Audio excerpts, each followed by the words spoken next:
Oh, fine. Waiting for May to get here. And I bet that's because of the cold weather. You want some yeah. Yeah, there's sleet bouncing off the roof. And geez, it was 77 degrees here today. Okay. I think I'm missing something. Do you have an got extra a good show tonight, don't we? Oh, yeah. I think we're really going to be getting into another exciting exploration of America's prehistory. So I'm really looking forward to it. So, let's get started then. The best-selling fiction writer David S. Brody is a graduate of Tufts University and Georgetown Law School. He is an avid researcher in the subject of pre-Columbian exploration of America, who has appeared as a guest expert on documentaries airing on the History Channel, Travel Channel, and Discovery Channel. He will be discussing his latest novel, The Oath of Nimrod, and if you like Hitchcock's wrongfully accused Man on the Run movies, Marathon Man, Dickensian hidden identity stories with a little bit of 1984 mind control thrown in, you'll like David's new book. Nobody knows who Hitchcock is anymore. Hitchcock. Duh.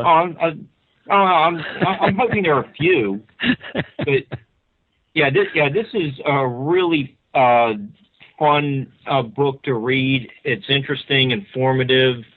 So, welcome, Dave. How are you tonight?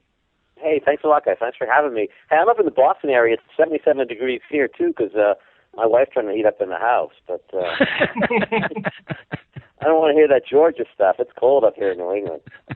Well, it was cold here last week. Now, it was down in the 30s. So. Yeah. Hey, Mark, thanks for the introduction. That was really nice. I appreciate that. I'm excited to be here. I'm excited to talk about some of this sort of hidden history that I have so much fun turning into fiction and talking to guys like you about. So let's do it. Okay. So are you a full-time resident of Boston, or did you grow up somewhere else? Yeah, so I grew up in New Hampshire, and we live outside of Boston full-time. So I'm a New England boy.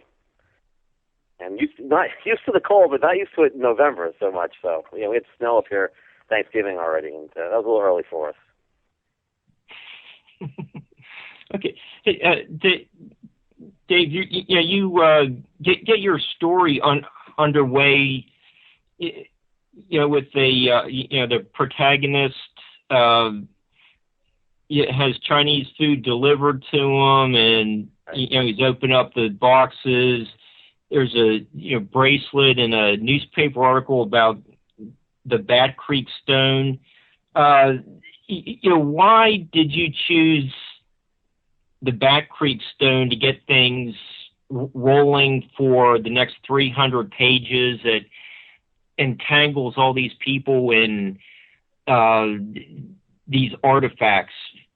Yeah, that's interesting that I did. That's a good question, Mark, because in my mind, there's 3 or 4 artifacts around the country that are really hard to discredit as being evidence of pre-Columbian exploration. So the Newport Tower in Newport, Rhode Island, I think the Kensington Runestone, I think the Tucson lead artifacts out in Arizona, and I also think that the Bat Creek Stone, which was uncovered in the 1890s down in Tennessee, it's really hard to discredit. And one of the main reasons why it's hard to discredit is because the Smithsonian itself, one of their archaeologists dug it out of the ground, and then people like Scott Walter have taken a look at it and said that the geology on it just makes it way earlier than the 1890s. So, but because the Smithsonian actually found that artifact themselves, it makes it hard for them sort of to say, it was just somebody else. They can't hide it like the giant bones.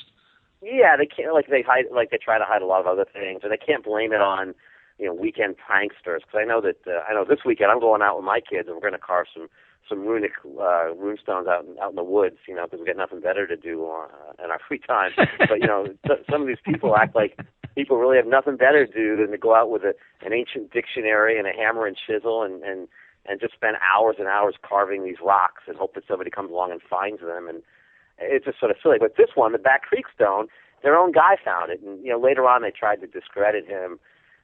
Here's what they said. He was in Tennessee in the 1890s, and they said, well, he was known to drink a little whiskey. We can't really trust him.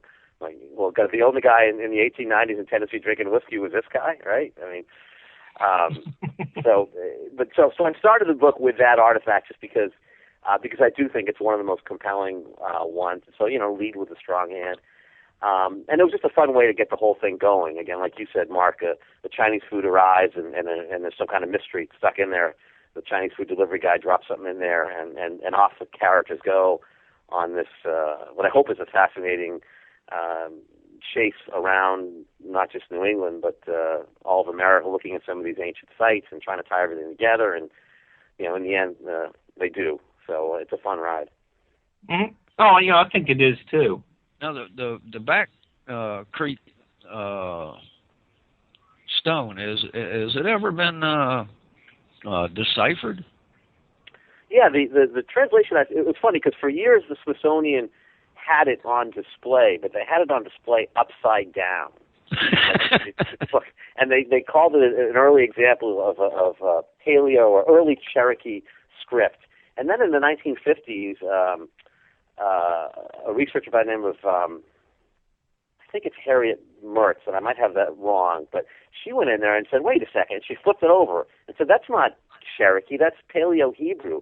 And it reads, for the Jews, or to the Jews. And basically what it was a stone that was found under the head of a skeleton, and it was essentially a burial stone. And it indicated, and the script goes back to like 1st century A.D., 2nd century A.D., and that's sort of consistent with Scott Walter's geological work on it as well. But essentially it's evidence that some ancient Mediterranean Hebrew-speaking explorers ended up in the Tennessee area, 1st or 2nd century A.D.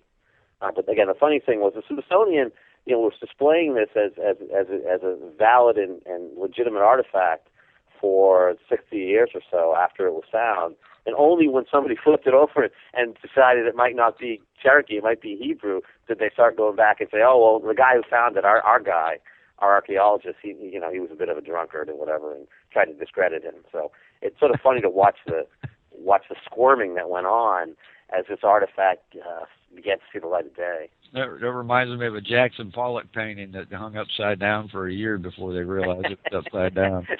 Right. This was not just 1 year; it was about 60 years. So. Yeah, that's a lot longer. Well, the thing that's interesting about the Back Creek Stone is that if you ask the Cherokee in the area, again, it was found in a Cherokee burial mound. Their oral history talks about how ancient explorers came across, from the east, fair-skinned and settled, and they're not surprised by this at all. In fact, there's some interesting DNA work going on now that may indicate that the Cherokee DNA tracks back to the Mediterranean as well. But they're not surprised by this as well at all. What's tragic actually is that along with the remains of the skeleton, the skeleton that was there were some other artifacts that the Smithsonian was supposed to be holding sort of in trust for the Cherokee tribe. And the Cherokee tribe has asked for those artifacts to be returned so that they can be tested, and try to be dated somehow. And here's the punchline of this, is that the Smithsonian has misplaced those artifacts, as well as the bones. And so the tribe can't do any more testing.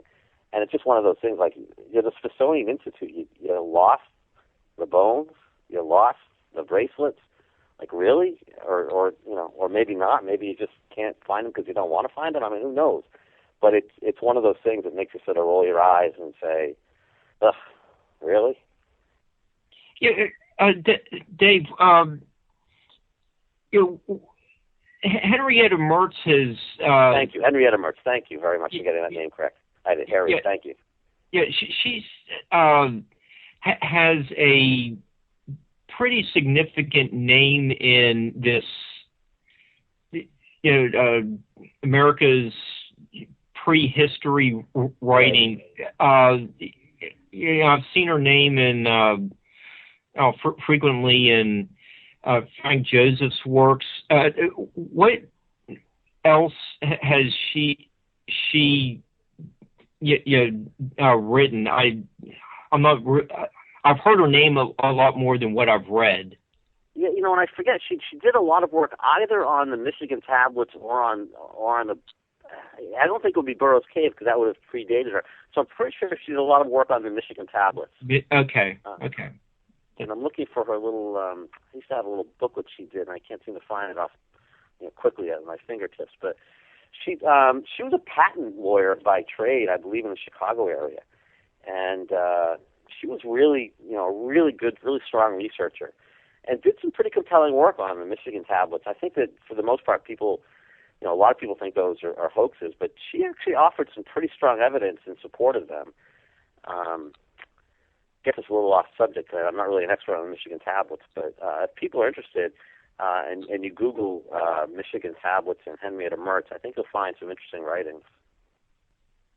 Okay, I've heard her name mentioned a few times. I just haven't had a chance to read anything by her, but that does sound very interesting. Okay, that's fine.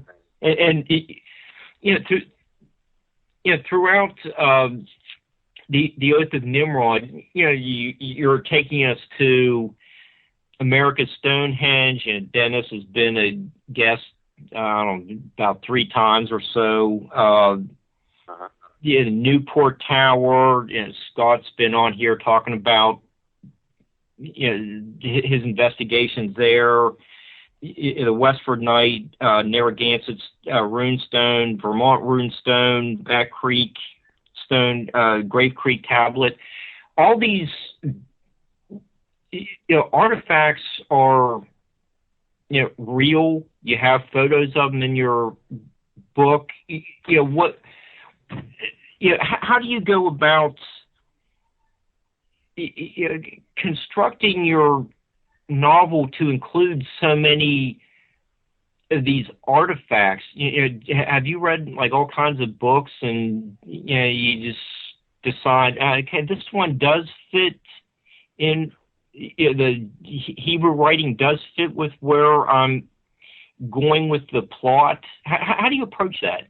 Yeah, it's interesting because I sort of, I guess I call them my ingredients. And so I'll make a list. Like I'm starting a new novel I started a couple weeks ago. And the first thing I did is open up a Word document, and I just list all the artifacts and sites and legends that I haven't written about or would like to write about more. And obviously, if there's a list of 25 or 30 of them, I can't include them all because some of them just don't relate together. But I can usually pick out 6 or 8 of them and try to tie them in one way or the other in the plot of the story. So it's easy to, for example, to tie in America's Stonehenge up in New Hampshire. You mentioned Dennis, and Dennis Stone has been a guest of yours, but it's easy because that, in my mind, is probably one of the earliest sites we have going back, 1500 BC, maybe earlier. I know, Mark, you think it might go back even earlier, but it's easy to have my characters in my book go back to that site as sort of the first foot in the door, that we think maybe the ancient Phoenicians came over here mining for copper to fuel the Bronze Age in Europe. And once they were here, once the Phoenicians made it here, now, the door's been kicked down. We have the opportunity for many other cultures and groups to have sort of piggybacked on that journey, whether it's the Templars who were somehow, in the Middle East finding these old Phoenician maps and charts, or, don't forget when the Templars went over there, they had some allies amongst the Christians in Lebanon. And these Christians were the descendants of the Phoenicians. So, it's not unreasonable to think that the Templars ended up leaving the Middle East with maps and charts and navigational tools that would have allowed them to come follow in the footsteps of the Phoenicians. So, again, it's easy to include something like America's Stonehenge in my novels, and I think that site has been in all 4 of the books in this series. And then other sites such as the Newport Tower. I just love the Newport Tower, and there's some fascinating. There's always new things being discovered about it. So I tend to have my characters go down there at one point or another in the story to find some clues, and it's just a fun thing to write about, whether it's the winter solstice illumination, or we found some really interesting Easter illuminations recently, which I think if they're accurate, it totally disproves the possibility of it being colonial, because the colonials wouldn't have built a tower that marked the the Easter celebration, the 36 possible days of Easter or whatever it is. Yeah, it is. So I make a list of these, and I just try to weave as many of them as I can into the story. And as you said, Mark, I do include pictures and images, because I remember reading the Da Vinci Code years ago and stopping every 10 or 12 pages and turning my computer on to try to find a picture of what he was talking about. And I said, why not just put the images right in the story? And even though most fiction writers don't do that, I like the readers to see that, when I'm talking about the Newport Tower, it's a real actual tower. Here it is. You can see it. I'm not making it up, even though I'm writing fiction. I'm basing the fiction on real, actual artifacts and sites: America Stonehenge, Newport Tower, Western Night Carving, Back Creek Stone, whatever it happens to be. And readers, I think, enjoy seeing that in the pages of the book or on their Kindle. Mm-hmm. Yeah, you're keeping the tradition of Sir Walter Scott alive by putting fictionalized characters into real events. And you walk around Edinburgh and see the exact same places Sir Walter Scott was writing about. It's just I just came back from Edinburgh. I was there over Columbus Day weekend, actually, just 5-6 weeks ago, as a matter of fact. Really? Yeah. Oh, yeah, and it's you're just doing the same thing. Charles Dickens did it too. You can just walk all see the Inns of Chancery. It's just all right there, and having the photos put in the middle of the chapter makes it all the more real. The audience can just sit there and read or look at the photo after they read a little of the background you present. Well, Mark, my wife teases me. She says, "You're not a good enough writer to describe things like that, so you have to put the picture in so the reader knows what you're talking about." She may be right, but now, is there an overall emphasis to these books, or each one of them a different anti-hero involved in? I'm sorry. Is there an overall? What was it say? Antagonist? No, anti-hero. Whoever is trying to. Yeah, there's not the protagonist, a man and woman. They're engaged at this point in the story. Cameron Thorne, and who's American and in his 30s, and Amanda Spencer Gunn, who is an English woman who they met in the first novel. So they're together. They're a couple. But there are different antagonists throughout the books. I won't mention who the one is in this book because it's a bit of a surprise, and as people haven't read it, I was just, it wasn't the Smithsonian trying to stop history or anything, because what I was. Well, the subtitle of this book, so it's called The Oath of Nimrod, and the subtitle is Giants, MK Ultra, and the Smithsonian Cover-Up. So as Mark mentioned, I do try to incorporate lots of different things in addition to the artifacts, into the story. Mm-hmm. We do get into the Giants. We do get into this MK Ultra, which is this mind control thing, mind control program the CIA was conducting back in the 50s and 60s, and of course the Smithsonian cover-up, because it does seem like so many of these artifacts do just conveniently get lost whenever some researchers get too close to what we think might be the truth. Okay. Well, Dave, since you just brought up MK Ultra, we might as well talk about that a little bit. Sure. You do give the historical background of it, but have you taken some creative license with using it in your story, or are there really some examples of mind control going on with this study of pre-Columbian America? Yeah, so what I do in my book, and this part really is fiction, is I sort of tie the MK Ultra program to the Smithsonian, and in my book I have the Smithsonian sort of using it as almost as a petri dish, as a way to experiment with mind control. And I do that because of a really interesting connection involving a gentleman by the name of Leonard Carmichael, who was president of Tufts University and then eventually the secretary of the Smithsonian, and just some interesting, I think, historical coincidences. So I don't think there's any real evidence that that the Smithsonian was doing that. I have some fun with it, again, on the fictional side of my story.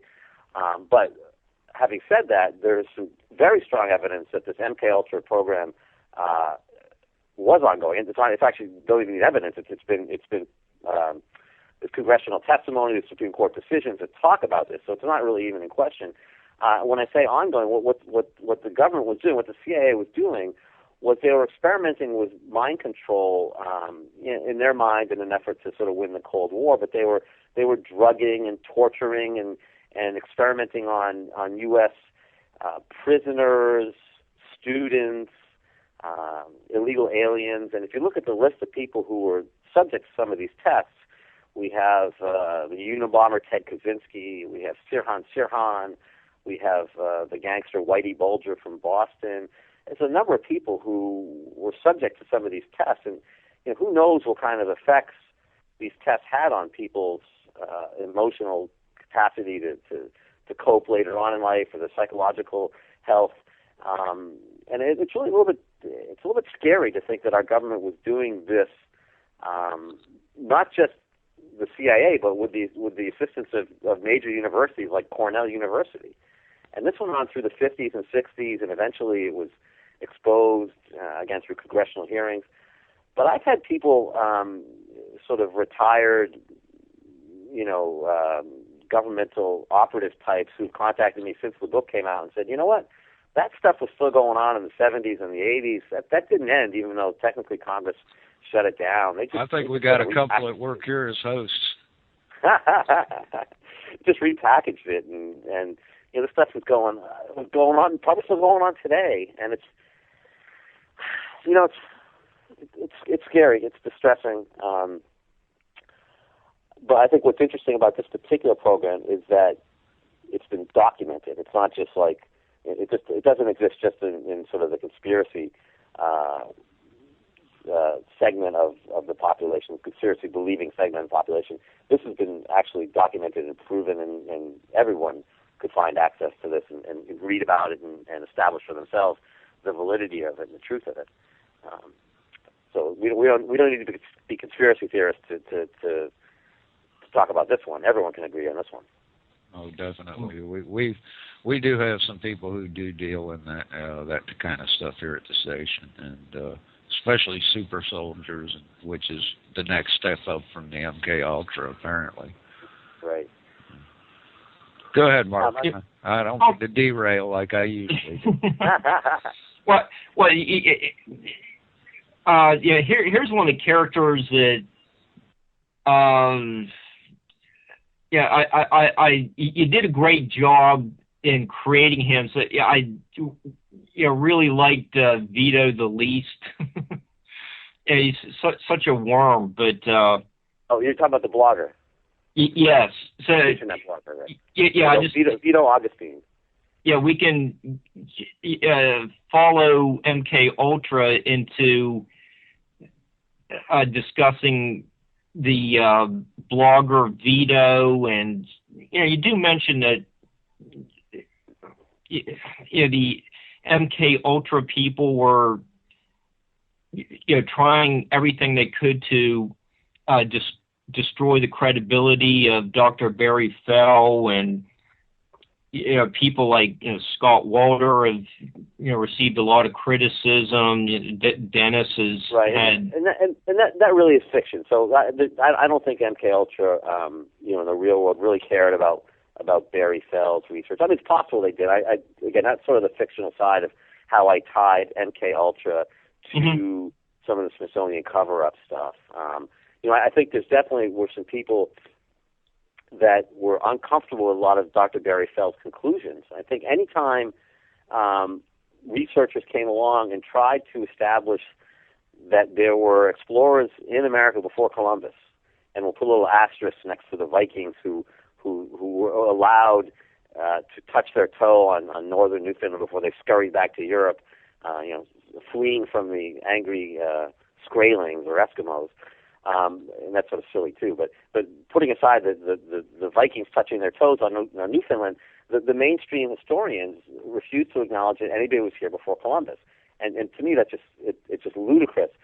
But anytime anybody comes along, whether it's Barry Fell or Scott Walter, you mentioned anybody who comes along with research that seems to indicate that there might be others, then there's this whole rush to discredit and debunk these researchers and defame them. And I think as in most things, the truth probably lies someplace in the middle. I don't think that every single one of the artifacts Dr. Felt looked at was really authentic Ogham, but nor do I think that not a single one of them was. I mean, I think the truth was probably he overstated a few of them, but some of them were legitimate. And again, in the real world, most things fall someplace in the middle, and yet you have these people, these orthodox historians, who refuse to acknowledge the possibility that anybody might have come over here in the years after the Vikings and before Columbus. It's almost 500 years. And it just, to me, it's almost incredible to think that somebody would not have come over here. Once the Vikings sort of found their way over here, and if you read the Icelandic sagas, they say great things about it. There's wine, and there's timber, and there's great fish, and there's all sorts of land, and all sorts of great reasons to come over here and trade and whatever. I mean, why wouldn't people have kept coming back and forth? It's just common sense. But again, for some reason, we just have this mentality that no, 1,000 times no, and we're going to discredit and defame anybody who tries to argue otherwise.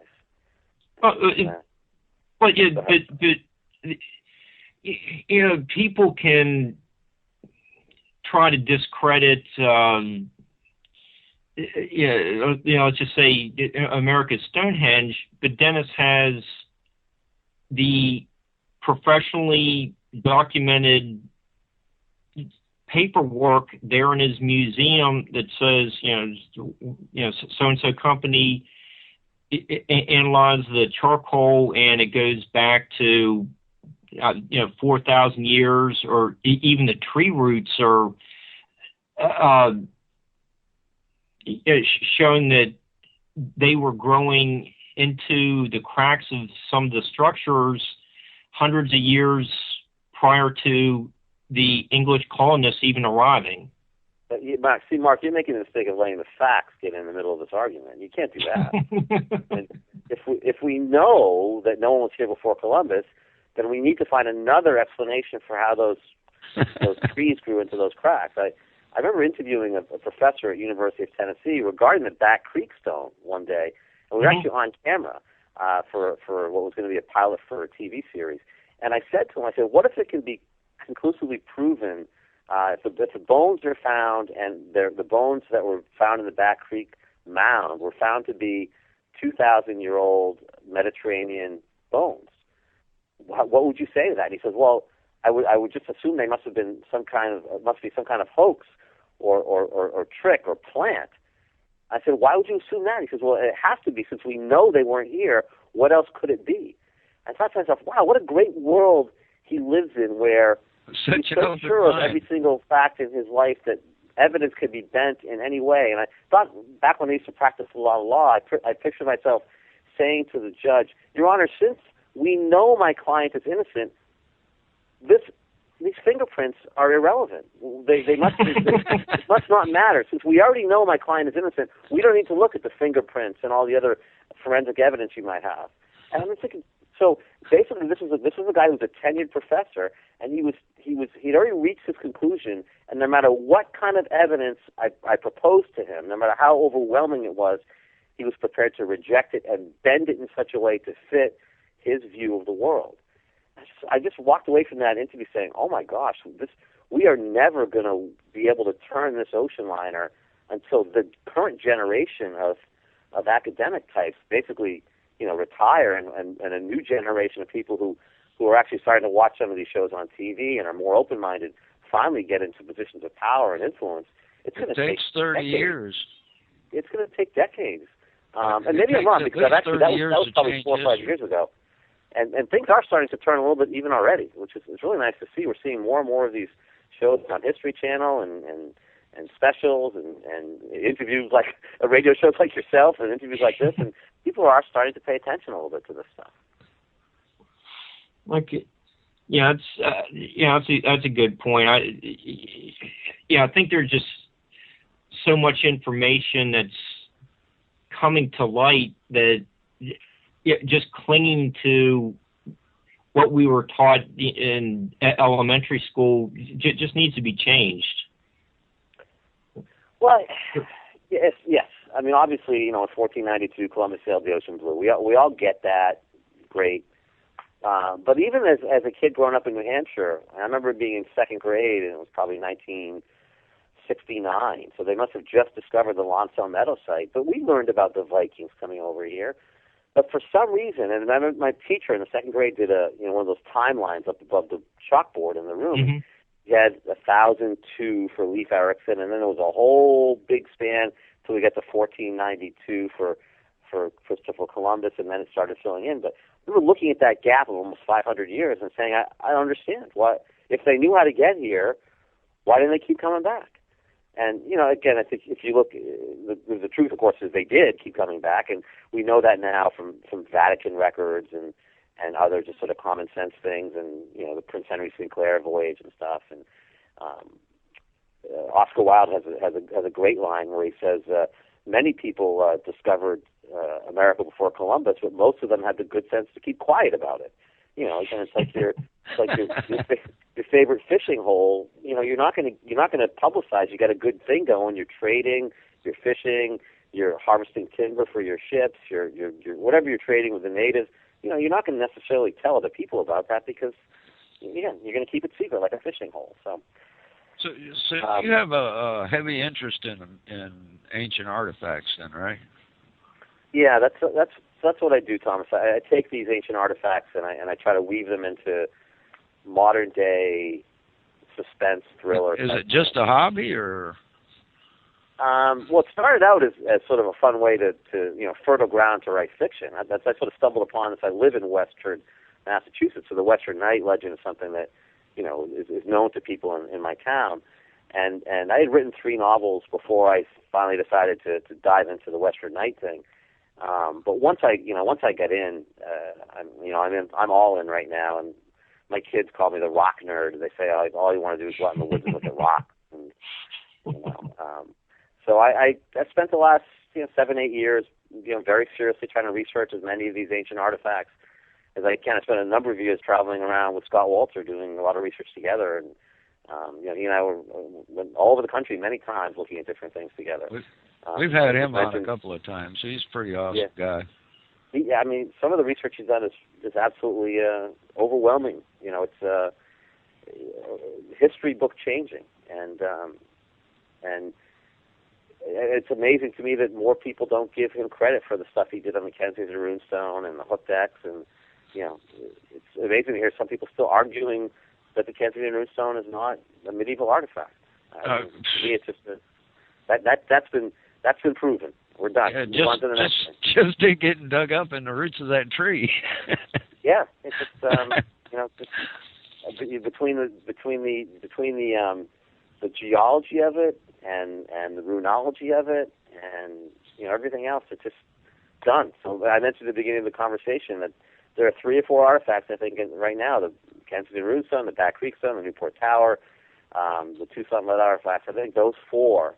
They really are at the point where it's really hard to argue that they're not authentic. I mean, you can make the argument, but I think you're really being disingenuous if you really hold to that position. I think you stop being open-minded at that point. Now you're just being argumentative.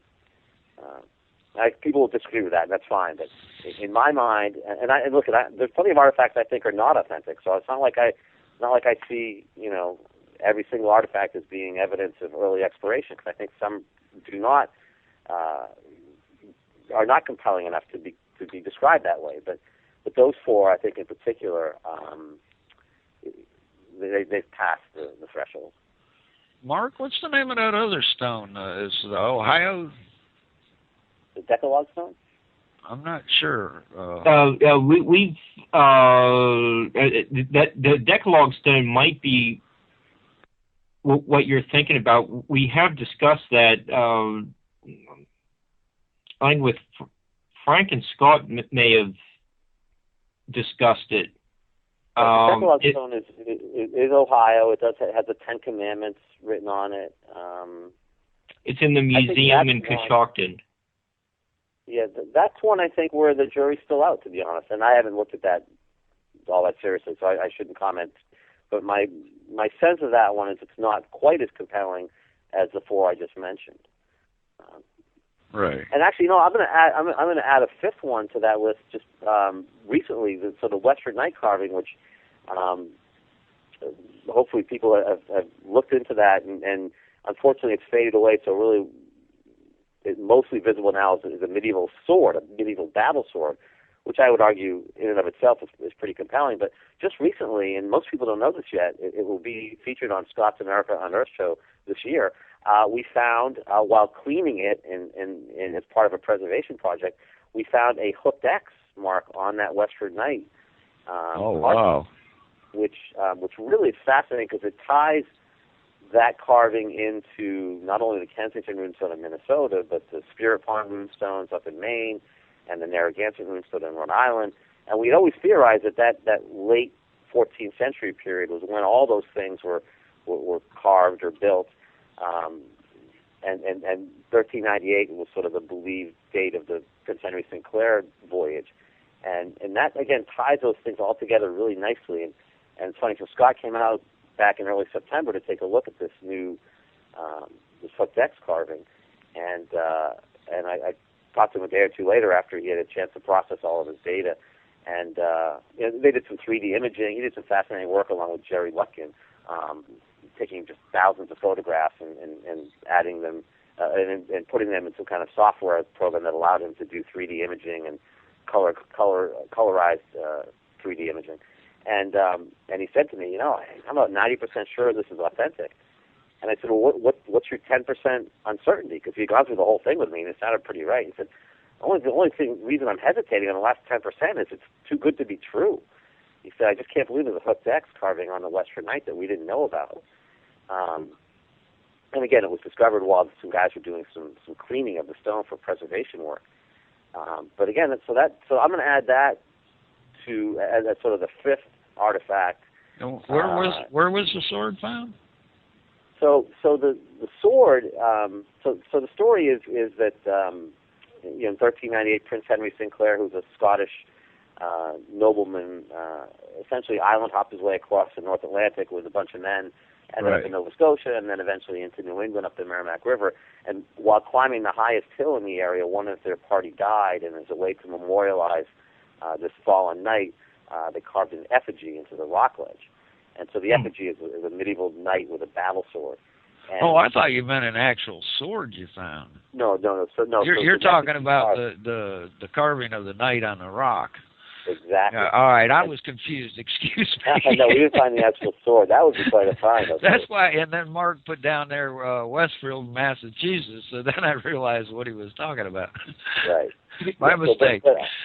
So if you picture this carving, so if you picture like a rectangular canvas, even though it's of course a carving, and it's a vertical canvas, and the knight is standing there, or he's lying on his back, and the sword, and at the bottom left-hand side of the carving, where an author would normally sign their signature, we have dot, hooked X, dot.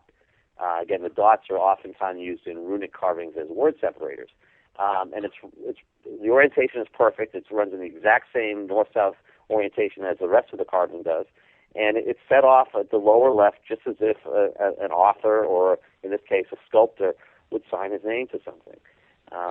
You have pictures of it. Fascinating carving. You have pictures of it up on your blog spot, which is westfordnight.blogspot.com. Exactly. Yes, and there are pictures of that hooked X on that site. Yes. Okay, Dave, I have a question from Brenda and her boyfriend. Her boyfriend's going by the name of Oz, and he wanted me to ask you about looking at the Burroughs Cave Rosetta Stone.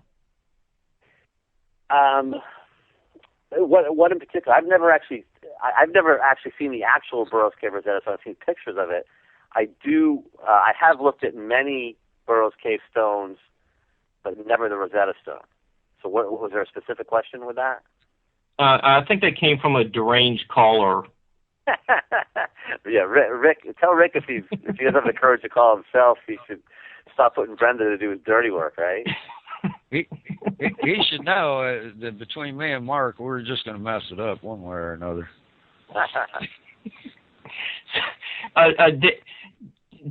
Dave, you have a couple characters, Senator Lovecraft and Evgenia Johnson, who are unusually tall people. Kind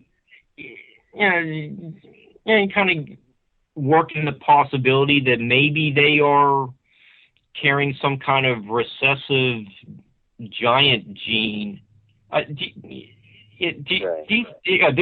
Their height does work into the your novel. Do you think that these giant genes are still with us?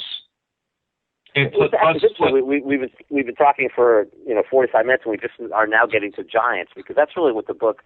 That's sort of the main thing the book is about. If someone had to give you a 20-second description, it started because I was fascinated by this evidence of an ancient race of giants in North America. And if you go back and look at some of the newspaper articles from the 1800s and early 1900s, a guy named Jim Vieira, who has a TV series now on History Channel called In Search of Lost Giants, he's uncovered somewhere around 1,500 of these newspaper articles. And again, I don't think every single one of them can be considered the gospel, because sometimes there were some exaggerations, and probably there were some fakes, and probably some, sometimes a 6.5-foot skeleton was called a giant, but there's enough of them that people need to take a real serious look at this stuff. And so as I started researching it, and again, it's very fertile ground for fiction when you start talking about these ancient giants. We find them, of course, in the Bible, in the Old Testament, and mostly they lived in northern Lebanon, which is where our Phoenician friends lived. And one of the things I talk about in my book is maybe they got over here because they came over with the Phoenician sailors as part of the group of people mining copper. If you're going to come over to mine copper, you're going to take your biggest, strongest guys with you, and the timing sort of works out. And of course, the Grave Creek tablet, Berryfeld translated as Phoenician. We'll probably get more into that later, but and the Cherokee, again, back to the Cherokees, their ancient legends talk about a warlike group of giants who lived in the Ohio River Valley, who they warred with for generations, and it's just an awful lot of evidence, both on in the colonial period and also from the Native American legend side of things, to dismiss this as an impossibility. So my character, the senator, he is, as Mark said, he's very tall. He's 6'11", and he does have some Cherokee blood in him. And he wonders, and he does also, by the way, I don't want to give away too much of the plot, so I'm not going to go further than that. But he does wonder if, by chance, he has some of this giant blood in him. And again, I don't want to give away too much of the plot, but that becomes one of the interesting things in the story as we go along, and he starts to uncover more of this history of these lost giants. Sounds like your co-host, don't it, Mark? Mm-hmm. I have a feeling I might have some of that lineage of the giants. Dave covered that. Do you have either 6 fingers or a second row of teeth? I had 16 teeth removed from my mouth because there you go. All right. And my great grandfather was over 7'3", and my father was over 6'3". Wow. Well, see, the 7.3. So I sort of made the decision unilaterally. I get to make these decisions as the author of my books, what a giant is and what a giant isn't. I decided 7.5 feet. You got to be like close to 7.5 feet in order to be considered a giant. Otherwise, just a tall, just a basketball player. But when you get to 7.5, and of course to 8 and 9, and when we're talking about giants, by the way, we're not talking about jolly green. We're not talking 20 or 25. That's not what I'm talking about here. So when I use the term giants, I'm talking about 7.5 to 9.5 or 10 feet tall. That's what we're talking about. And there's some sort of scientific evidence that the human physiology probably can't support anything more than around 10 or 11 feet. I won't get into why that is, but at a certain point, the physiology doesn't work anymore. So when I'm talking giants, and I think when Jim Vieira and people like that are talking giants, they're talking 8, 9, 10 feet. They're not talking 20 feet. Well, so back then, too, most people didn't barely top 5'4" and 5'6". Right. So back then, that would have been huge. Yes. And so I think even the Bible, the giants of the Old Testament, we're probably talking 8, 9, 10. We're not talking 15, 20, 25. Okay. So you developed the topic of hyperdontianism. Hyperdontia. That's a condition of extra teeth. Okay, so that's the medical term for it. Okay. Right, and the reason I got to focus on this, so let's go back to we're in the 1800s, and there's a lot of newspaper accounts of these giant skeletons being uncovered by farmers as they're plowing their fields. A lot of it's in the Ohio River Valley, but also coast to coast, New England, California, whatever. And one of the things that happens over and over again is that these reports talk about how these giant skulls have a second row of teeth. Mm-hmm. Now, you could imagine where people would make up stories of giant bones, because everybody, for forever probably has had the stories, the fairy tales or whatever of giants. They're in the Bible. They're in, again, fairy tales, and so it's something that's within people's experience, and it makes sense that that's the type of thing that fables would grow up around. But the second row of teeth is not something that should have popped up over and over again independently in different areas of the country. This is before the internet, of course. So we start having a newspaper account in Kentucky, a newspaper account in Vermont, a newspaper account in Georgia, a newspaper account in Nevada, and they all talk about giants. That's one thing. But when the giants all have second rows of teeth, it's like, well, hold on one second. We got that's an awful lot of coincidence, and I'm not buying that much coincidence. I might buy the giants because everyone knows about giants, but when you start seeing this common, unique, obscure feature, that's sort of what got my attention and got me digging deeper into this. And as Mark said, that's called hyperdontia, and for whatever reason, that seems to have been one of the things that was common amongst this race of giants. Well, Dave, you mentioned if the readers look at, and you have one sample in your book of a newspaper article, but if you read more of in some of the ancient American magazine reports or something like that, there is usually Dr. Smith supervising the exhumation. So, and he's noticing the hyperdontia. It just seems like the town doctor really isn't going to be questioned. I think most people would think that if he's saying that, that's observable. It's true, and then we can take that to almost like looking at the Kensington runestone, where Scott makes the point about the hooked X wasn't even in usage when Olaf Ullman, so how would he know the ancients Swedish language from 500 years prior to his discovery of the. Mark, there you go again, letting the facts get in the way. I mean, I'm sorry. Yeah, it's exactly the same thing. And in the case of what you were saying about the giants and the local doctors and whatever, and you see that over and over again, that the bones are found by the farmer or whoever it was, and they call in the local doctor, the local judge, maybe the mayor, all the most reputable people in the community to witness this and to measure it. And oftentimes the Smithsonian was called in. And in fact, some of the Smithsonian records in the 1890s, I believe, talk about some of these bones that were measured and documented and then taken back to the Smithsonian for study. So two things. One is, unless every doctor and every mayor and every judge in every town in America that found these bones was somehow in on the scam for some reason, I think we should have to, at some point, believe that these are all credible. And secondly, again, a lot of them ended up back with the Smithsonian. And so where did they go? Why are they gone now? A lot of them actually ended up in so I'm sort of moving ahead a little bit. A lot of them ended up in private collections, and they were in museums for a long time. And then in 1989 or 90, I forget, the Native American Graves Repatriation Act was passed by Congress, NAGPRA. And at that point, all the bones that were believed to be Native American, we could talk about whether they really were Native American or not, but all those bones, they, by law, were required to be reburied.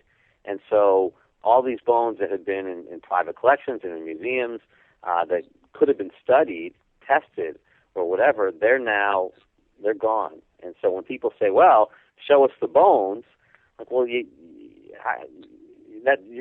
asking for an impossibility. If I showed you the bones, you'd arrest me for violating the federal law. So how can I show you the bones? And there probably are private collectors out there who kept the bones in violation of the law, but they're not going to come forward. Why? It would be, criminal to do so. So we're sort of caught here, and maybe the Smithsonian still has some bones, or maybe they reburied them as per the federal law. I don't know, but the reality is there are no more bones, and so all we have left are these newspaper accounts and these records, and of course the Native American legends. But we don't have the bones, so that's the reality. I would just like to think at some point that you could trust a doctor or a judge's word, because other than the newspaper reporter who was there, the few towns people who walked over to the field to see what was going on, there just weren't that many people there, but you just want to be able to trust that their word was accurate. Right. Oftentimes these skeletons were displayed in town hall under a glass cabinet or whatever for decades, and eventually, ashes to ashes, dust to dust. Eventually, the bones, because they weren't climate controlled, people didn't know back then that they need to steal the containers. Eventually, the bones turned to dust, and that was the end of it. Hold that thought. We're going to break. We'll be right back, folks. Okay.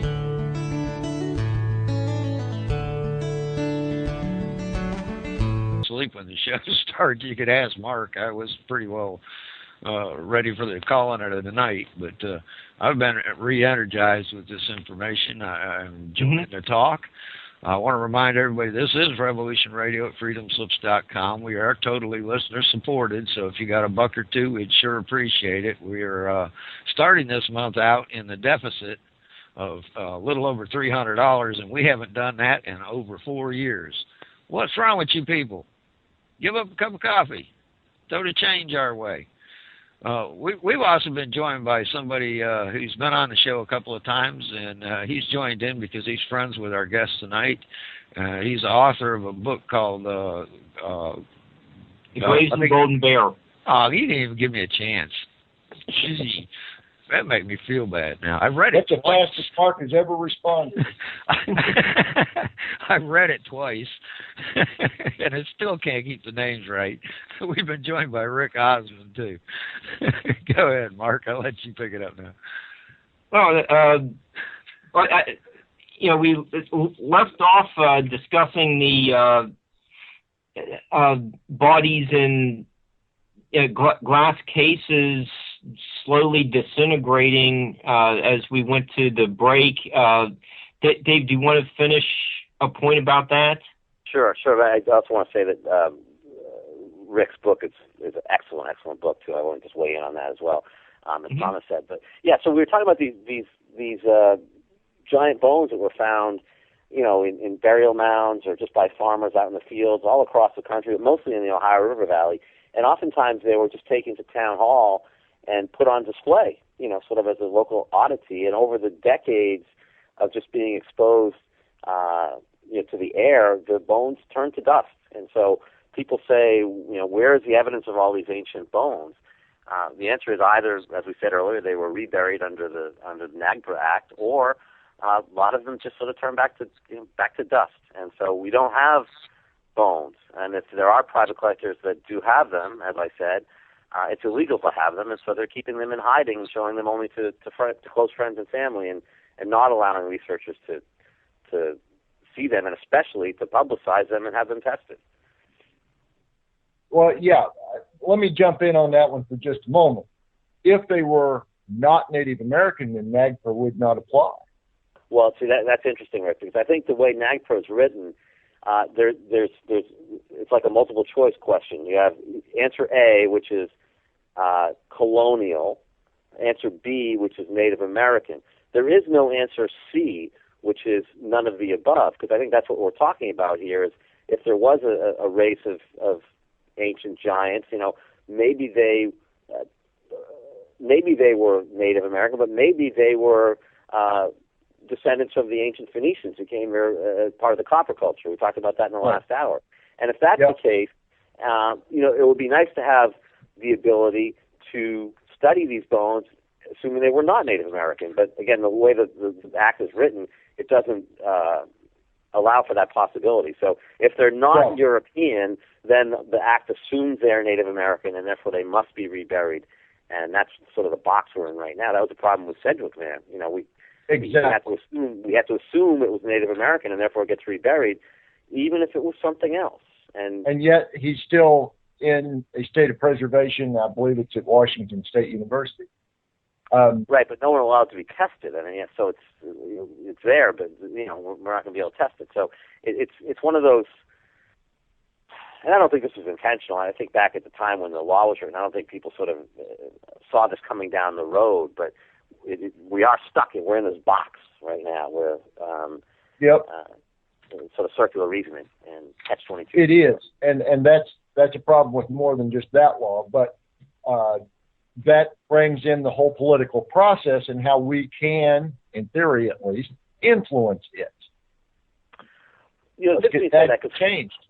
We're dealing with a situation here in Massachusetts, as an example. We have a number of interesting artifacts that may date, back before Columbus, and we have a state archaeologist who's been in power or been in office, I guess we'll say, for a number of years, and she has made it very clear that she is 100% hostile to any of these artifacts that we think indicate there were people here before Columbus, Native people, Europeans were here before Columbus. She won't even come out and look at them. Yeah, about every state has one of those Brad Leppers in Ohio, and we have our own here in Indiana. Right, and long strings of stories of artifacts or other evidence that has been not just denied, but repressed, suppressed, or even destroyed intentionally. Well, down here in Georgia, they've found a couple of 3,000 or 4,000-year-old stills. Yes, still in operation. Thomas, I don't doubt that you are intimately acquainted with that. So. Oh, no, I'm just joking. Just trying to lighten it up a little bit now. we have a case here in Indiana that involved the Smithsonian and the guy, this little known hero by the name of Major John Wesley Powell. You never ran across him any place, did you? No, I mean, the Powell doctrine is another thing. And then, you know, I mentioned to Mark earlier, I made my list of things I want to write about in every book, and on this list is the Powell doctrine, because I do think people need to learn about that a little bit. And essentially what it is John Wesley Powell sort of decided that this was going to be American history, and if you wrote about something else, you were ostracized. And if you found any evidence to the contrary, you must destroy it. Right. One way or another. Yeah. The evidence is, we talked about this again in the first hour, the evidence is bent to fit the prevailing theory, as opposed to theories bending to fit the evidence, which is the way it should be. And in the earlier hour, you alluded to the idea that there are people within government, not necessarily the government itself, who are actively repressing this, what should be history and is not. And Powell was the head of that, or at least the operative head for it. He may not have been the chief strategist, but at the same time that he was setting up the Bureau of Ethnicity at the Smithsonian and its first director, he was already the second director of the U.S. Geological Survey. And the guy never had a degree. Right. Yes, I remember that. But he did have a number of supporters in the Senate, or former senators, and other political offices, who made sure he got into those offices that had some modicum of control over what mattered to them. And sort of the more modern day version of that is Samuel Eliot Morison, who was a professor at Harvard, was a prolific writer, wrote the biography of Columbus. Columbus was his hero. And Morison took the position that nobody was here before Columbus. And he was so famous, both being at Harvard, he had the Congressional Medal of Honor and the Pulitzer Prize and whatever. But he sort of made it known that if you were going to be an academic type in the Ivy Leagues, that if you wanted to do research on explorers here before Columbus, that it was essentially academic and professional suicide. Yep. He would not allow students, PhD, masters, whatever, to venture into these sort of dusty corners of history, because, again, he had written the book about Columbus. He was the biographer of Columbus. And if it turned out Columbus was not first, well, then, you know, it undermined all the things he had pronounced and proclaimed and staked a claim to. And so that was essentially the way for a generation or so, research was killed. Yeah. Murdered. In some cases, it probably did involve murder, or at least threat of it. And there were certainly professional murders in the sense that they murdered a career. Alan King Moorhead comes to mind, as well as a few others. Moorhead was like the grandfather of scientific archaeology by digging up graves in the Midwest, particularly the Ohio Valley. And his conclusion after decades of this research was that, you know what, there were a bunch of Welshmen here at one time. And his career was over. Prince Madoc, yes. Fascinating stuff. Moorhead also said that, you know, the red paint people, what today they call the Maritime Archaic, were all over both parts of the Atlantic, north and south, and all over those coasts, and left their artifacts and probably left bodies behind, but they disappeared in the acidic soils, except for one or two. Mark, you mentioned to me yesterday when we were chatting that you think there's evidence of Red Oak people over as far as Stonehenge in England. I'm pretty sure that's true that, you know, some of the skeletons found in the Wiltshire area had the red ochre. Yeah, it is. Okay, I thought it was. I've read the same thing. There was reports of it. Okay. And there were also bodies. They did strontium testing on teeth of one body of a 14-year-old boy, who grew up in the Mediterranean, but he was buried there. So it was a mecca of sorts. You know, what, 3,000-4,000 years ago? Let's take that and tie it back to the American Stonehenge site in New Hampshire, if we can. Can we do that, Mark? Sure. Because to me, one of the most fascinating developments in the last, decade or so is some really good work being done up at America's Stonehenge with these summer solstice sunrise alignments. So picture yourself standing in the center of America's Stonehenge, and on the summer solstice, the sun rises in the northeastern sky, and of course it's perfectly aligned with one of these standing stones. And again, in ancient times, this was used as a calendar. This is how the ancient people knew when the summer solstice was.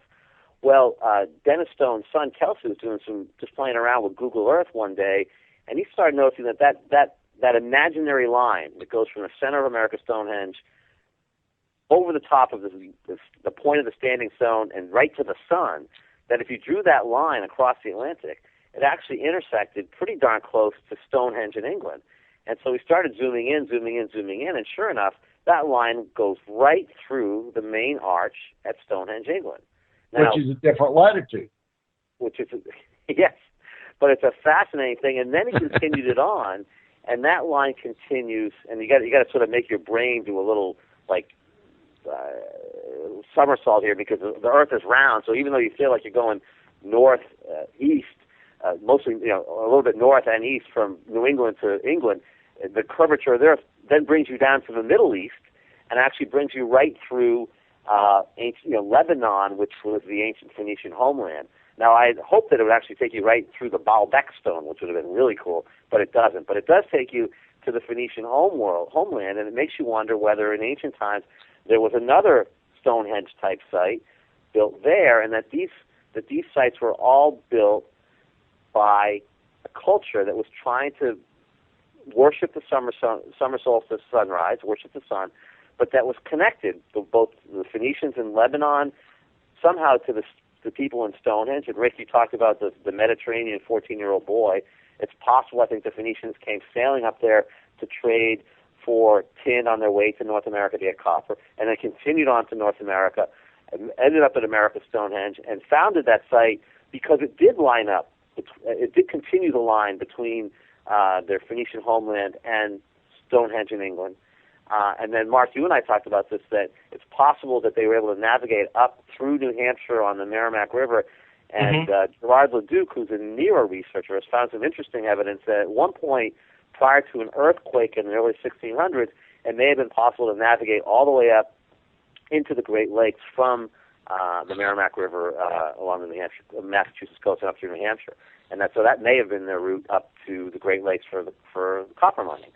So there's some fascinating alignments between Stonehenge, England, Stonehenge America, Stonehenge, England, and ancient Phoenician homeland, which is now Lebanon. Well, Dave, don't forget that the one tomb in Labrador that had the red ochre on the child that was buried there. I think that's in Ida Jane Gallagher's contact book. Okay. So there's your besides the straight lines connecting America's Stonehenge and Stonehenge, you also have evidence of the same culture appearing on both continents, with the red ochre being sprinkled on the bodies. Right, and that's what's so fascinating about that is those are ancient cultures, and to see that sort of random burial practice on both sides of the Atlantic, again, it's either coincidence or there's a connection. Well, the other hard evidence is that the red ochre cultures, whether they're on the American coast or not, did deep sea mammal and deep sea fishing sustenance. That they went far out in the ocean, or they wouldn't have needed the tools that they had. Interesting, yeah. Yeah, so I just think it's in some ways it's almost silly we're still discussing this. I mean, of course, people went back and forth across the North Atlantic. It's just, of course they did. The surprise would be not that they did, but that they didn't. And we can list a whole bunch of different reasons why we're sure it happened. And for some reason, there are a bunch of people on the other side who just have their head in the sand, and then they complain they can't see. My head's in the sand. Why can't I see? Well, I don't know. Stick your head out. We got a question from the chat room. You kind of already answered this, but I'm going to go ahead and ask it anyways. It's from Lady Horse. She's one of our other hosts. She'd like to know if could there be a possibility that the giants were actually Bigfoot? Tales from the tribes have come down from the ages that Bigfoot were buried alongside the tribes. You know, I didn't get that from my research. I didn't get the whole. I didn't get that. The things that I saw and the things that I've read were that this was just a group of giant humans. That it wasn't the whole Bigfoot thing. It wasn't the way the Native American legends described it. They basically said there's a lot of really big dudes who come and kick our ass when we go to war. You know, and that's basically the way it was described. And they wore armor. Yeah, yeah. Some of the tales speak of that. That's another good point. They were armed. And that's sort of the way it was described. And we didn't talk much about the skeleton that was found in the Grave Creek burial mound. Yeah, let's go to that one. Yeah, so that's fascinating because Barry Fell translated the Grave Creek tablet that was found with I think he was 7'4", and he translated the tablet as essentially to Tasha from his queen, and I don't have that exact translation, but basically it was a Phoenician translation of a queen essentially sending her husband, the king, who was this giant, to the afterlife. Yes. And so we start seeing not only, and this is in the Ohio River Valley, the Grave Creek tablet, I believe, is in Kentucky, am I right, or West Virginia? Probably West Virginia. West Virginia. Moundsville, West Virginia. So, yeah, so we have, we now have our first real linking the giants, the Phoenicians, and the Ohio River Valley. And to me, when I stumbled upon that, I said, wow, that's a lot. So my theory is that one possibility, it's not my theory, one possibility is that these giants came over with the Phoenicians as part of the copper culture, and that essentially they stayed, they married into the native culture, and they sort of produced this whole tribe or race or whatever of oversized, we call them giants. But they also had some, in the Grave Creek Mound, there were actually 2 burial tombs, and it was the upper tomb that had the really big dude, and he was alone, and there were, I think, 7 or 8 bodies in the lower tomb. But in the upper tomb, there were a number of strange artifact grave goods things that are very telling. There were 240 pieces of sheet mica. There was, in a separate mound, also in what is now Moundsville, there were stone tubes brought up, about 1.25 inches in diameter, but they were bored all the way through, so they were true tubes. They weren't made of copper, which would have been a lot easier. Evidently, they needed more precision than the copper would offer. Those things are both capable of producing what amounts to a network for communications using line of sight, using light for line of sight communications. The Phoenicians, the Romans, the Welsh, and everybody had a very similar system, except that they used polished mirrors of brass or copper instead of mica. Mica is a great reflector. The U.S. Army used a very similar system called a heliograph during the 1800s, and they documented sending signals over 286 miles. The Native Americans said, oh, yeah, we could send a signal across the continent in about a day. Well, they didn't use that with runners. They used it with signals. It wasn't with smoke signals either, was it? No. So the other thing about that is it's still also consistent with the Ogam writing that you find in various places, because the way the signals the mirrors would be used would be upstrokes and downstrokes. A certain number of upstrokes would be a letter, a certain number of downstrokes would be a different letter, and if you didn't have a good enough memory, you'd scratch it out to make sure you remember. Again, Rick, you're doing the same thing Mark was doing earlier. You're letting the facts influence our opinions on these things. I mean, you got to be careful with that.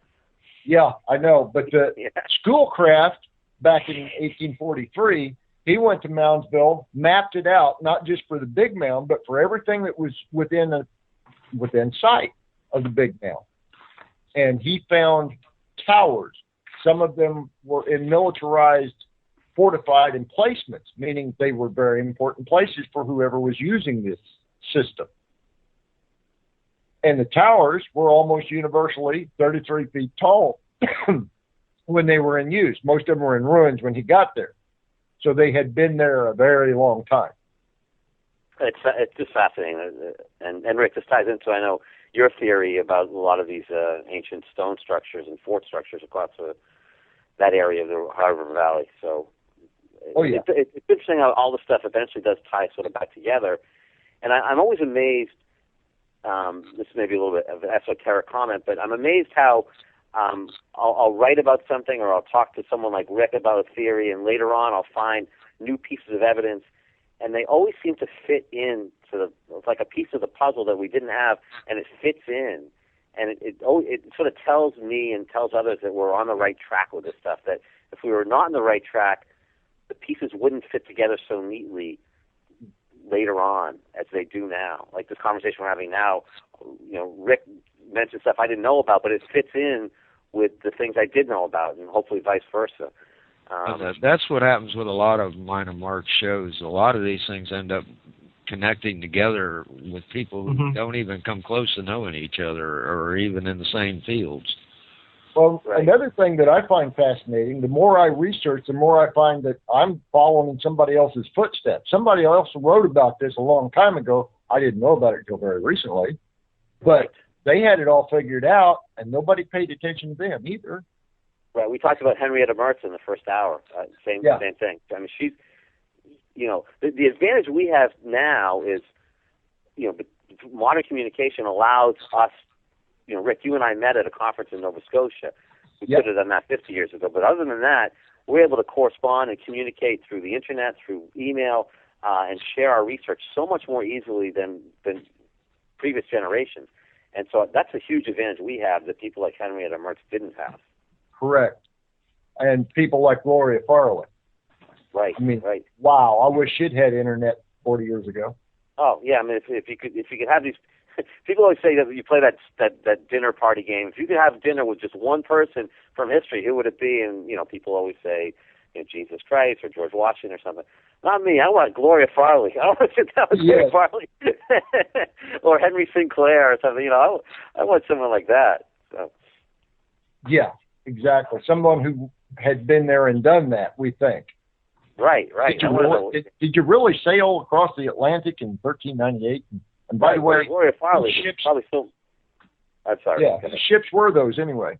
Yes. Because I know you didn't have that much money. Exactly. So those kinds of questions. And with Gloria, we know what you left, but there must be so much stuff that just wasn't written down or just forgot. Just got lost to history. And but I do think the good news. I think with modern communication and with the internet and with the email, and much more of the stuff is being recorded. Much more of it is being cultivated. I mean, other people probably listening tonight, they probably know things in their backyard, and maybe they'll go out and say, well, I just heard somebody talking about, giant burials, and we found giant bones in our backyard or something, so it's going to happen so much faster now than it did a generation or two ago. Yes, absolutely. I feel privileged to be here now with people like you and Lee Pennington and the late Fred Reedholm and some of those folks who have done, giant-sized work, even if they themselves aren't physiological giants. The thing I've been told about that is most people are afraid to say anything about finding anything because they're afraid that the government are going to take their property from them. Well, that brings up a really interesting case in the northern half of Indiana just in the last, 7 months. Are you aware of that one, David? Tell me if it's the older guy with a bunch of collection. Okay. A 92-year-old man with a 70-year collection had an FBI raid on his home, and they took everything, including. You got to have an armed SWAT team go in there because the 92-year-old might. I don't know what might he do. He might throw some of the artifacts at him. Yeah. Well, allegedly, and I haven't been able to substantiate this, but he had a giant skeleton in his collection. So, I mean, that's the shit, because if he did, you'd just love to be able to test it. Not because we want to disrespect, I just want one tooth. or one little core out of a femur. What it is actually find out about our true history and origins. Right, yeah, and that seems to be like so far down on the priority list of so many people. It's mind-boggling that wouldn't be the most important thing about that whole story. Okay, we finally have a chance to do some testing on some bones that may actually answer this question, and nobody wants to know the answer. No one even wants to ask the question. No one wants to admit it was there. Yeah. Well, they can't, because if it was there, if he admits it was there, then he's basically admitting to violating the law. So. Well, I'm not sure he cares at this point. What are they going to do right. to him? Throw him in jail for 30 years? He's 92. I just read a book. It was really a fun book. Crown of Serpents or the Serpent Crown. I forget the exact title, but the villain in the story was a terminal cancer patient, and he only had about 3 or 4 months to live. He didn't care what was going to happen to him. He's like, I don't care. By the time you put me in jail, I'll be dead. So that's what we need. Someone like that, Rick, who just says, I don't care. I'm 92. What are you going to do to me? And someone like that to finally blow the lid off of this. Dave, I have a question. The topic of giants was kind of spoiled in the late 19th century by the Cardiff giant. Right. Hi, Kathy. She's my partner in insanity for planning a show for a couple weeks. But the work you did on the premiere episode of the Lost History of the Giants with the Vieira brothers and Hugh Newman, it's bringing the topic back to the forefront. The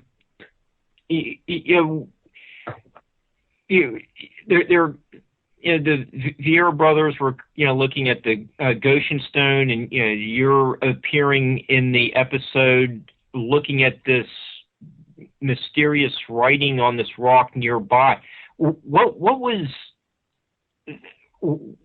that rock, and what does it have to do with the chamber? I'll be candid in my response, Mark. The rock, I don't think, has anything to do. Well, it has something to do with the chamber, but I don't think the chamber and the rock really have anything to do with giants. And I think that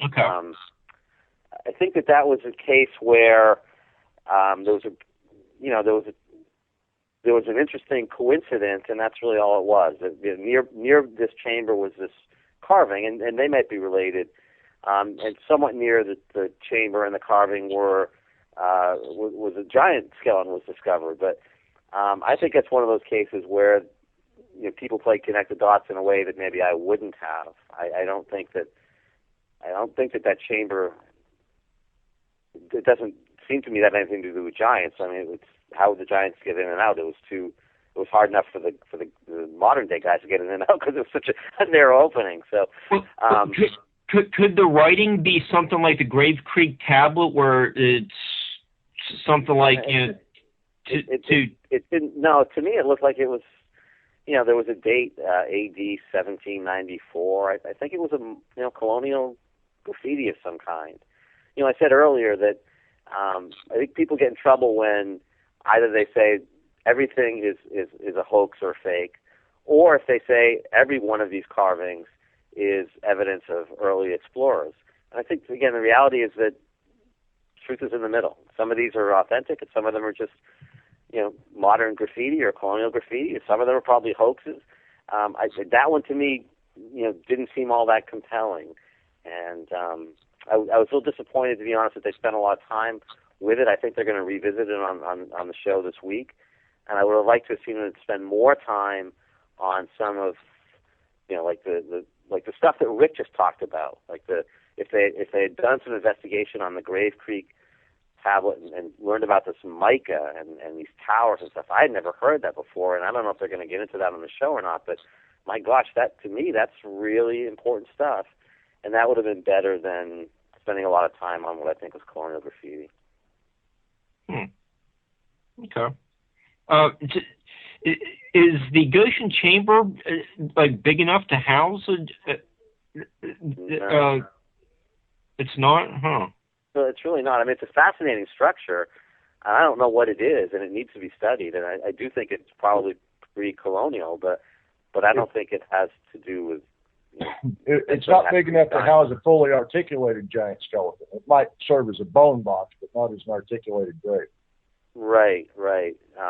But again, here in, there is evidence of giants in New England, but there's not a huge number of them. It's not like the most concentrated area. So look, I can't say it has nothing to do with it, but there was nothing that made me think that these two things are related. That this chamber and the giants were related. It seemed to me just two random occurrences that were not necessarily related. So, maybe they found stuff that I haven't seen yet that they're going to tie together in later episodes, in which case I owe them an apology. But to me, I just didn't see it. Okay. What's your new book? What are some of the directions you think you may be taking it, since you're only just getting started? Yeah, so actually it sort of ties in a little bit with the Goshen Chamber, Mark, so that was a good segue. You probably didn't realize it, but I'm a descendant of Nostradamus. There you go. I think the number is 800, and I could be wrong about this, but I believe the number is 800 stone chambers across New England, in the Northeast, including New York State. That many of them are sort of these beehive chambers. Some of them are like the Goshen Tunnel. That for a while, Gunjiwamp is a good example. People for a long time said that they were colonial root cellars. And again, some of them probably were, but you start looking at others of them and you say, well, if you're going to have a root cellar, don't you need to have a stone floor so the vegetables don't rot? And don't you want to have an opening big enough for a wheelbarrow? And why would you build something so intricate and so far away from your farm? I mean, there's so many sort of common sense reasons why many of these are not root cellars. People still say the America Stonehenge site is nothing more than a series of colonial root cellars, which is just comical. But these stone chambers, many of them are nearly identical to what we see in the British Isles. And so I'm looking at these stone chambers. Again, Gunjiwamp is a good example. The Upton Chamber in Massachusetts. The Calendar 2. Calendar 2 is a great example. Oftentimes they line up in such a way as to mark the either winter solstice or summer solstice. In other words, the sunlight comes in through the opening, through the passageway, and illuminates the back wall of the chamber, maybe a piece of quartz on the back wall, only once a year, again, either on the winter solstice or the summer solstice or maybe the equinoxes, but usually the solstices. So again, it's such a coincidence that it would line up that way. And one of the ways they might tie back, Rick mentioned earlier Prince Madoc and the Welsh, but there's also a slightly earlier group of explorers that may have come over here, and that's Brendan the Navigator and the Irish monk. Yeah, only slightly earlier. It could have been contemporary. Could have been contemporary. So Brendan the Navigator is in the early 500s A.D. Madoc, I know, Rick, you have a theory that the Madoc date we use is an incorrect date. There's two Madocs, I believe you told me. Correct. There's a 570 date and an 1170 date. Right, and the 570 date may relate to an asteroid or a comet leading to some kind of climate change in Europe at the time, and might have sparked exploration. So and darkness. And darkness. The Dark Ages. Right, the Dark Ages. Well said, Rick, yes. But the Brendan the Navigator thing, I think may be related to some of these beehive chambers and these chambers that are over here in New England. And so I'm looking at that. At one time, the Naval Academy Chapel had a stained glass window that portrayed Brendan the Navigator. Why? Yes, it does. I'm sorry, why? Because of the legend of him navigating across the Atlantic, of course. And there was a researcher recently, not recently, but I believe in the 70s, who built a boat out of hides, Hides, much as Brendan the Navigator was believed to have done, and did sail across the Atlantic. He sure did. With the same route that was detailed in Brandon's account. Oh, he did? I didn't realize that. Yeah, Iceland, Greenland to Labrador. Oh, same route. Oh, yes, same route. Yes. Yeah. That was the Tim Severn Severn, voyage. yeah. Tim, Yep, yeah. and they almost lost it, and they patched the boat the same way that Brendan portrayed his patching of the boat. Mm. Right, it was 1976. Tim Severn. They called it, the boat was called the Curragh. I'm not sure how to pronounce that. Curragh, I guess. Yep. But yeah, and so again, this is another one of those cases where we're letting the facts get in the way of our opinions here. But he actually did it.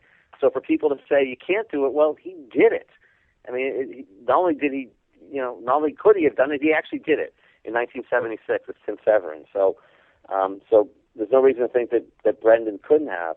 But what's interesting about, and this is where I sort of get into this stuff, the Irish monks back then, we think of them as Christians, but the reality is they were so far away from Rome that they were heavily influenced, even though they were technically Christians, they were heavily influenced by the Druids and the ancient pagan beliefs. And so this whole idea of lining up the chambers to worship the sun at the solstices and the equinoxes makes perfect sense, even though they were technically Christian. But so many of the Christian religious practices that we see today all date back to the worship of the sun. Yeah, and they were Chaldee Christians. They were a completely different church in effect. And It wasn't until the 11 and 1200s that the Roman Church took over their abbeys and monasteries, and in many cases gave them to the Cistercians and the Templars. Right. So these guys, when we talk about them being Christians, they were the kind of Christianity that we wouldn't recognize today, much more based on the old pagan sun worship. And so when we see these beehive chambers oriented in a certain way, that's the reason. And so I'm having some fun with that. I'm trying to tie these things back together. But again, I'm only about a week or two into outlining this. I've just written maybe 3,000 or 4,000 words so far, so I'm early. Only. I'm trying to do one a year, Rick. I'm at the pace of trying to do one a year now. Mostly because I just feel like there's so many things I haven't written about yet. I feel guilty if I take a day and go skiing or something, because I haven't written about Gunjewants yet. I got to do that. Have you done anything about sacred geometry? If I could understand it, I'd probably do more about it. I have a lot of trouble with that one. There's a great researcher named Jeff Nisbet. I don't know if you know Jeff, but he's done a lot of work on that. And there's so many people whose brains I'd like to just crawl inside, spend a few hours in there. But that may be worth it. That may be on my list for the next novel, Rick, because I got to make these lists of things to write about and try to connect the dots with them. Yeah, well, if I were going to write about that, I'd have to hire a mathematician. Yeah, I'm just not good enough at understanding. In the previous novel, to Oath of Nimrod, which is called Powdered Gold, I did a lot of work with this monatomic gold, and it was discovered by David Hudson out in Arizona back in the 70s. And I'm not a scientist, and it was really hard for me to wrap my brain around this whole concept of how this powdered gold ended up weighing less than, was floating, basically. It had no weight, and how it transformed itself from solid gold to this monatomic state, and how it could possibly use as a fuel cell, and how it might tie in with the Ark of the Covenant. And I ended up having a lot of fun with it, but boy, did that take me a long time to even get my brain partially wrapped around it. So what's your conclusion? Is it a true thing? The monatomic gold? Yes, sir. Yeah, no, again, I'm not a scientist, so I'm going to be really careful here, but there's definitely something going on there. If you look at David Hudson's research and the experiments he did, and also, not to be a conspiracy theorist, but the fact that the government was so quick to shut him down when he tried to commercialize this stuff. They did that now quick. They did that quick, and it makes you wonder, boy, something's going on there. But also it ties back into, you also wonder, going back to the Old Testament and this whole idea of these properties of gold. So remember when Moses comes down after he gets the Ten Commandments and he finds that the Israelites are worshiping this golden calf. And what he does, he punishes them. He smashes the Ten Commandments, but he punishes the Israelites in a really strange way. He says to Bezalel, who's not a, well, he says to Bezalel, take the gold from this calf, melt it down, and lace the drinks of the people with it and make them drink it. So Bezalel, he's not like a chef or a cook or something. He's actually the guy who built the Ark of the Covenant, the tabernacle. He's an alchemist. He works in metals and stuff. So somehow chemically he has to alter the state of the gold in order to make it dissolve into the water somehow, so that the people can drink it. So A, he's got to use his alchemist to do this, which is sort of strange. And B, why would he want the Israelites to ingest the gold? Well, maybe he altered its state and they ingested it because it was some kind of hallucinogen of some kind. And maybe that's how Moses convinced the people to wander the desert for 40 years. Maybe that's what that whole manna from heaven is. Maybe that stuff is just this here in the South, they just go get Goldschlager. Yeah, they're feeding people this powdered gold as a nutrient or a nutritious supplement or something. As we start looking at some of the things that went on in the Old Testament with the gold, and the fact that the Ark of the Covenant had this strange radioactive powers, and how the Philistines won the Ark in battle and then returned it a few months later because everyone was getting hemorrhoids from it and people were dying from being too close to it. And just some strange stuff. And so I had a lot of fun, again, playing Connect the Dots and wondering whether what David Hudson discovered in Phoenix really related back to what Moses had discovered. Remember, Moses was a priest, and back in the old days that really was the same as being an alchemist. When Moses was out of Egypt for 25 years, many people think he was in a place called Sarabeth al-Qadim, studying the ancient practices of alchemy amongst the Egyptian priests. And so maybe this whole thing that we read about in the Old Testament involving Moses and the Ark of the Covenant and the gold and the manna from heaven and all that maybe relates back to or relates forward to what David Hudson discovered in the Arizona desert in the 1970s when he was just trying to figure out a way to grow cotton better. Well, tell everybody where they can find your book and your blog spot. Sure, I appreciate before the end of the show. I mean, I've meant to say it a couple of times. Okay. So there's 4 books in I call it a series. It's really not a series because they're all standalone books. But Cabal of the Western Night is the first one, and of course that deals with the Western Night carving in the Newport Tower and a lot of Scott Walter's early research involving the Hootex. The second book is called Thief on the Cross, and that Rick mentioned that earlier. It ties in with the Mandan Lost Indian tribe and the Burroughs Cave artifacts and some interesting stuff going on in the Catskills. That's the second book. The third book is called Powdered Gold, which I just talked about, the Ark of the Covenant, and also with the Tucson lead artifacts in Arizona. And, of course, David Hudson's monatomic gold. And the fourth book, The Oath of Nimrod, which talks about with the giants and the MK Ultra and whatnot. So all these, you can get them all on Amazon. My website is davidbrodybooks.com. It's Brody. The books are available both, in print or as Kindle or Nook or whatever. And again, they're all fiction, but they all are based on these actual sites and artifacts. And my characters go along and they find these sites and they find these artifacts and they learn about them in much the same way I did, and I hope my readers do. And hopefully, dodge bullets and arrows and everything else. Yeah, hopefully they have some fun along the way. Because I love to read books where I'm both entertained and educated. And so that's the kind of book I try to write. I try to make it fun, but I also try to have people. And I got to jump in here and say, I've read literally tens of thousands of novels, and I've never come across someone who makes me keep reading the way you do. Well, I appreciate that, Rick. That's high praise from you because I have a lot of respect for your opinion on things. And that's which really brings me to my next comment. I need a signed copy as soon as possible. Now, Rick's book just makes me keep reading to try and figure out them damn names he's got in there. Rick, you and I'll talk later about that. I'll be happy to send you one, my friend. Okay, appreciate that.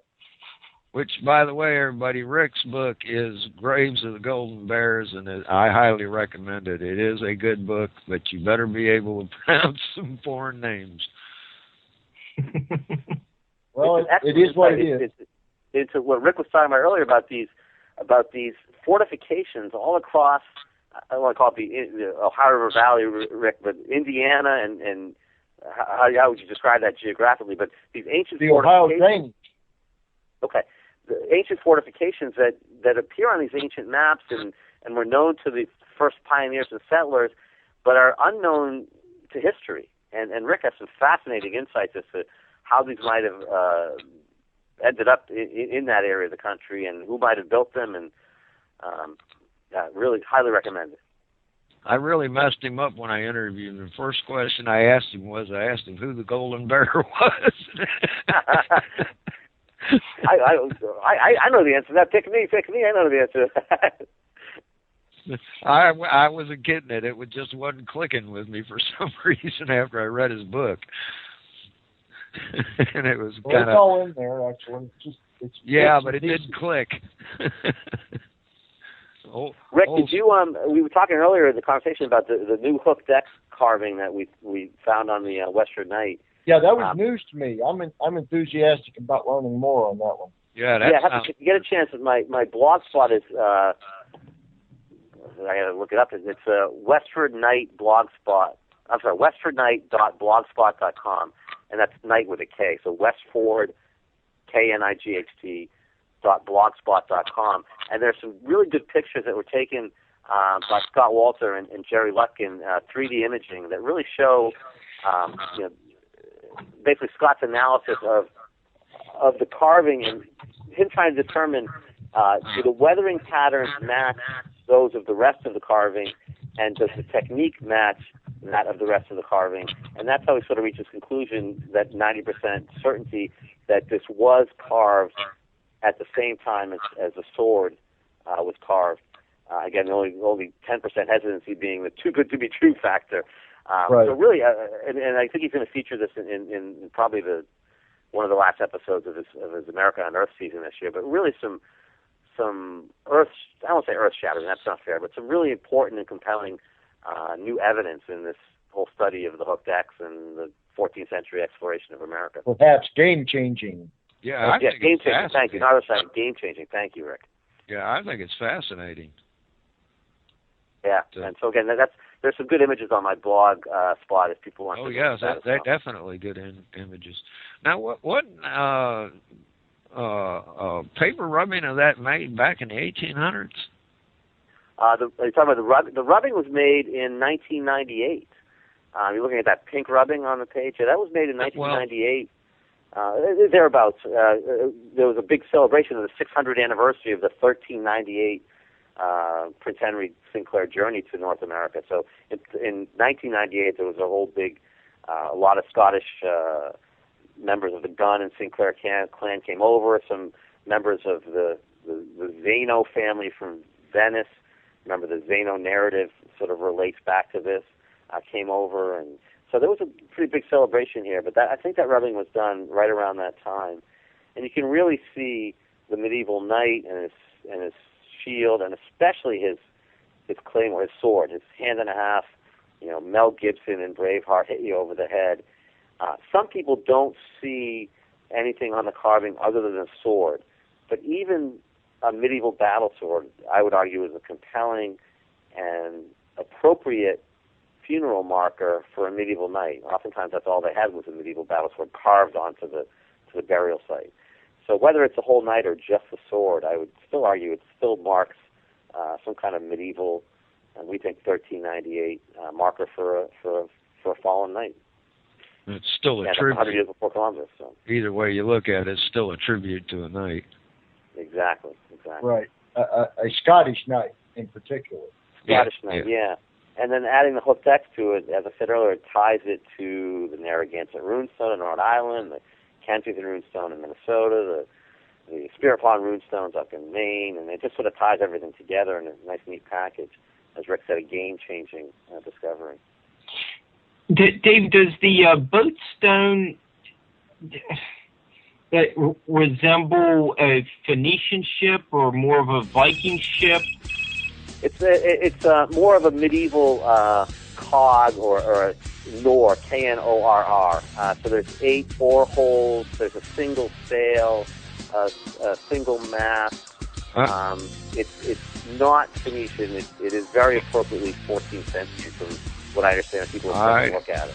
I appreciate you showing up and enlightening us tonight. And check out his website, everybody. I hope you all enjoyed the show, and you have a good evening. Thanks, guys. Really appreciate it. Thanks, David. Thanks, Rick. All right.